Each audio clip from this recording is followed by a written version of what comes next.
Why? Because the most uninteresting thing I can think of is tuning into my favorite YouTubers and spending a minute and a half listening to them tell me how they're sorry that they haven't been updating and they've been really busy and the blah blah blah. Let's explain and complain, and I don't want to hear any of that. I just want you to do the thing that I came to see you do, only you can do, right? The thing that we love about you. Okay. Right? That's what that is, right? Okay.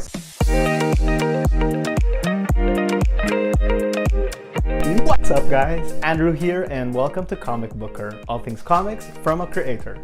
I've been watching WandaVision lately, and it's been interesting. WandaVision, if you don't know, is a Disney Plus series, a new one that just launched, and it's actually the first one from Marvel Entertainment, which means, you know, unlike Jessica Jones or Daredevil or Agents of S.H.I.E.L.D., I think I have a poster up there. I really like that show. WandaVision is the first one that's actually produced by the people who made the movies. It's special.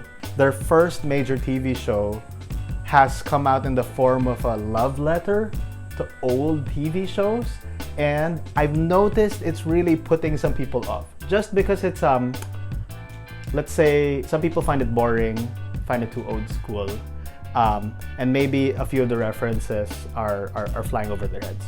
Honestly, I'm not a big classic TV show person either, so a lot of those references are going over my head too, but there's some comic stuff that's been really piquing my interest. The first and most obvious reference was the sword logo in the notebook at the end of the first episode. Sword stands for, oh my god, I'm doing this without notes, so if I butcher something, you know, I'm just gonna like put some text down at the bottom to correct myself. But I think sword stands for strategic, no, that's shield.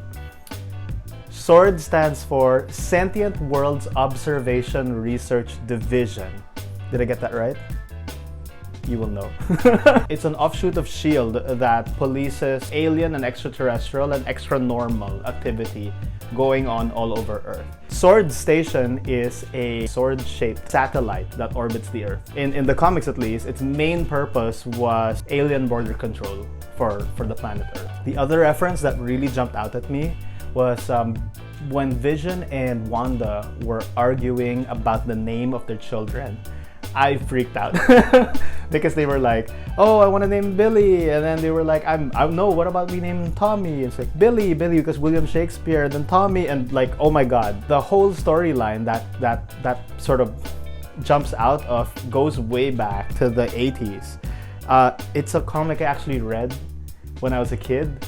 Avengers West Coast number 52, wherein the Avengers fight Master Pandemonium and find out his plans for Wanda's twins, which I probably won't go into because it might be spoilers for the show, so you know, just leave that as is. And it had this freaky cover with a weird mystic character called Master Pandemonium sort of flailing about in the front of the cover, except his hands were like these weird demonic babies in front of him, you know, just like sort of attached to his arms.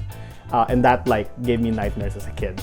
The second comic this show makes me think about is The Vision by Tom King and Gabriel Walta, one of the best comics made by Marvel in the last 10 years. It is a story of how Vision moves to a suburb in Washington in order to raise a family, a robot family. And it shows sort of that friction between his idea of what a perfect family is, which is rooted in this 1950s, you know, sitcom idea, and the reality of the modern day and the superhero life and being a robot who wants to be a human. It's a beautiful book. Everyone should read it. You should read it.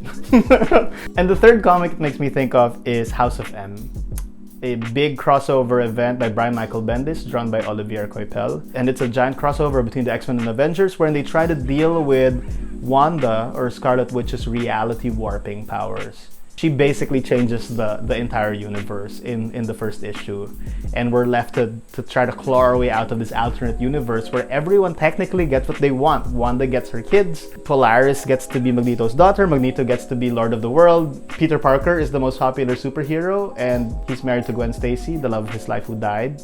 You know, everyone gets what they want in that series, and that's really interesting how it all has to crumble in the end, because you know, that's not the way the world works. It would be great if that's the way the world works, you know, if we all got what we wanted.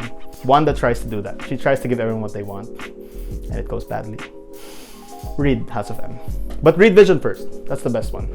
The craziest part of the first episode that really sticks out to me is that commercial wherein they were sort of selling you a toaster and there was like this red blip that, you know, it was all in black and white except for that single red blip, and it just sort of blips, and it made me think of a bomb. And it made me think, oh my god, is this her thinking about how there was this bomb in Sokovia that killed her parents and, you know, orphaned her and her brother Quicksilver? You know, that was a creepy, really weirdly subtle moment that stuck out to me. The moment that sticks out to me in the second episode has to be when that beekeeper came out of the manhole and they were both looking at it in sort of awe. You see the sword logo on the back of the uniform and she's just like, no.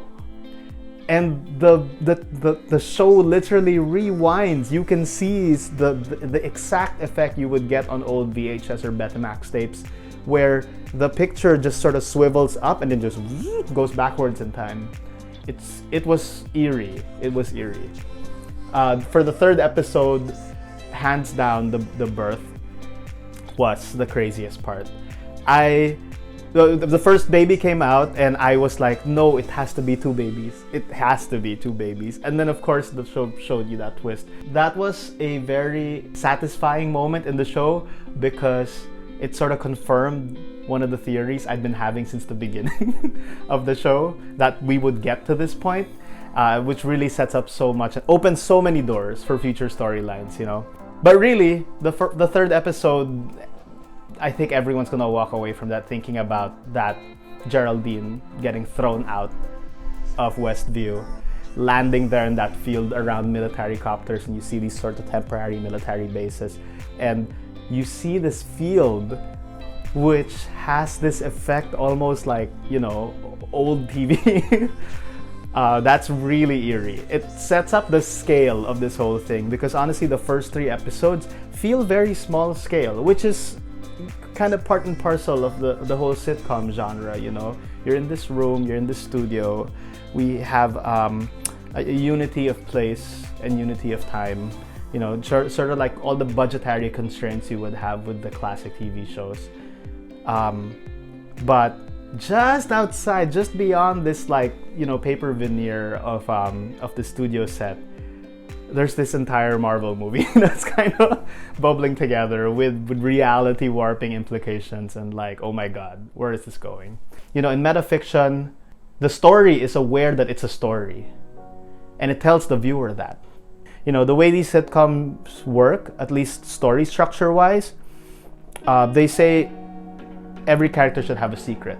When they walk in the room, one character should have something that they don't want the other character to know about, and that creates natural tension.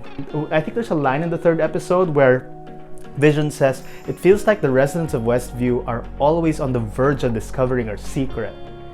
And that would be the plot driver, you know, the heart of that sitcom, which is really interesting because if they're giving away the heart of their plot at this point, it feels like episode 4 is gonna be something else. They can't do it again. Once they've told you what the beating heart of their conflict is, they need to move on to the next stage, whatever that is. So tell me your theories. Tell me down in the comments below, because who knows? One of us might figure it out. Yeah, like, subscribe, do all the YouTube things, and I'll see you in the next video. Thank you for watching.